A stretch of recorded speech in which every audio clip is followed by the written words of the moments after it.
இலங்கையில் அதிகமாக மின்சாரத்தை சேமிக்கும் LG குளிர்சாதன பெட்டி நாடளாவிய அபார்ஸ் மற்றும் பை அபார்ஸிடமிருந்து.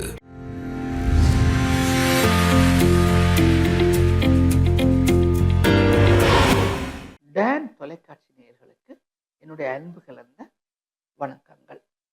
மீண்டும் ஒரு கதை வழி அறமொழி நிகழ்ச்சியினூடாக நேயர்களாகிய உங்களை சந்திப்பதில் மிக்க மகிழ்ச்சி. பிரேசில் என்கின்ற நாட்டிலே ஒரு குற்றவாளி ஆயுள் தண்டனை விதிக்கப்பட்டு சிறையிலே அடைக்கப்படுகின்றார். ஏதோ ஒரு மிகப்பெரிய குற்றத்தை செய்து ஒரு சில வருடங்கள் தொடர்ச்சியாக விசாரணைக்கு உள்ளாக்கப்பட்டு அவர் குற்றவாளி என்பது நிரூபிக்கப்பட்டு ஆயுள் தண்டனை விதிக்கப்படுகின்றது. ஆயுள் தண்டனை விதிக்கப்பட்டவர்கள் சிறைகளிலே தங்களுடைய உயிர் போகும் வரை வாழ்ந்து இறக்க வேண்டியதுதான். சிறையிலே வாழ்கின்ற காலத்திலே மிக கடுமையான வேலைகளை எல்லாம் அவர்கள் செய்ய வேண்டியிருக்கும். உணவு வழங்கப்படும், தங்குமிடம் வழங்கப்படும். ஆனால் அவர்கள் வெளித்தொடர்புகள் எதையுமே வைக்க முடியாது. சிறையிலே மரணித்து போக வேண்டியதுதான். ஆயுள் தண்டனைக்கும் மரண தண்டனைக்கும் அத்தனை தூரம் வித்தியாசம் இருப்பதாக எனக்கு தெரியவில்லை. இவ்வாறாக ஆயுள் தண்டனை விதிக்கப்பட்ட ஒரு சிறை கைதி ஒரு நாள் ஒரு யோசனை அவருக்கு ஏற்படுகின்றது.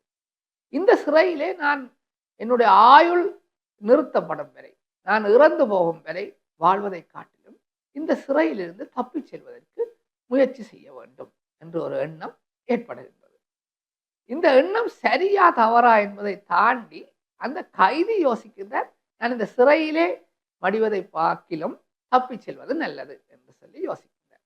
யோசித்ததும் அவர் எவ்வாறு இந்த சிறையை விட்டு தப்பிச் செல்லலாம் என்று சொல்லி ஆராய்ந்த பொழுது ஒரு சுரங்க பாதையை ஒன்றை, யாருக்கும் தெரியாமல் அவர் அடைக்கப்பட்டிருக்கின்ற அந்த அறையில் இருந்து ஒரு சுரங்கத்தை தோண்டி எவ்வாறாயினும் வெளிப்புறத்துக்கு அந்த சுரங்க பாதையை கொண்டு சென்று விட்டால் அந்த சிறையில் இருந்து தப்பி சென்று விடலாம் என்ற எண்ணத்துடன் அவர் அன்றைய தினமே அந்த சுரங்கத்தை தோண்டுவதற்கு ஆரம்பிக்கின்றார். யாருக்கும் தெரியாமல் நள்ளிரவு வந்ததும் சிறிது நேரம் அந்த சுரங்க பாதையை தோண்டுவார். அவ்வாறாக கொஞ்சம் கொஞ்சமாக இவர் அந்த சுரங்க பாதையை தோண்டி கொண்டிருக்கின்றார். யாருக்குமே அது தெரியாது.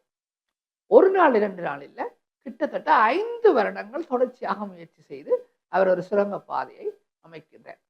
சுரங்கப்பாதையை அமைப்பதிலும் பார்க்க அவருக்கு கடினமாக இருந்த காரியம் என்னவென்று சொன்னால், மற்றவர்களுக்கு தெரியாமல் இதை பார்த்துக் கொள்வதுதான் மிக கடினமாக இருக்கின்றது. இருந்தாலும் அவர் எவ்வாறு ஆயினும் தப்பிவிட வேண்டும் என்று சொல்லி இந்த சுரங்கத்தை தோண்டுகின்ற பணியிலே ஈடுபட்டு கொண்டே இருக்கின்றார். ஒரு மனிதன் நுழைந்து செல்லக்கூடிய அளவு ஒரு பாதையை தோண்டிக் கொண்டே இருக்கின்றார். கிட்டத்தட்ட 5 வருடங்கள் கடந்த பொழுது இவருக்கு இப்பொழுது புரிகின்றது, இந்த சுரங்க பாதை இப்பொழுது வெளிப்புறத்திலே உள்ள ஏதோ ஒரு இடத்திலே தொடர்பு பட போகின்றது என்பது இவருக்கு புரிகின்றது. கொஞ்சம் வெளிச்சம் தெரிகின்றது, மெல்லிய சத்தங்கள் கேட்கின்றது. எனவே இவருக்கு இப்பொழுது தெரிந்து விட்டது, தான் நாளையோ நாளை மறுதினமோ எவ்வாறாயினும் இந்த சிறையை விட்டு தப்பிவிடலாம் என்று சொல்லி. எனவே அவர் இந்த சிறையை விட்டு தப்பிவிடுகின்ற அந்த எண்ணத்துடன் இந்த சுரங்கத்தினுள்ளே நுழைந்து செல்கின்றார். இப்பொழுது ஒரு சின்ன ஒரு தடுப்பு தான் இருக்கிறது. அந்த தடுப்பை உடைத்து விட்டால் அவர் வழியே சென்று விடலாம். இப்பொழுது அந்த தடுப்பையும் அவர் உடைத்து தோண்டி விட்டார். இப்பொழுது வெளிப்பக்கம் வெளிச்சம் தெரிகின்றது.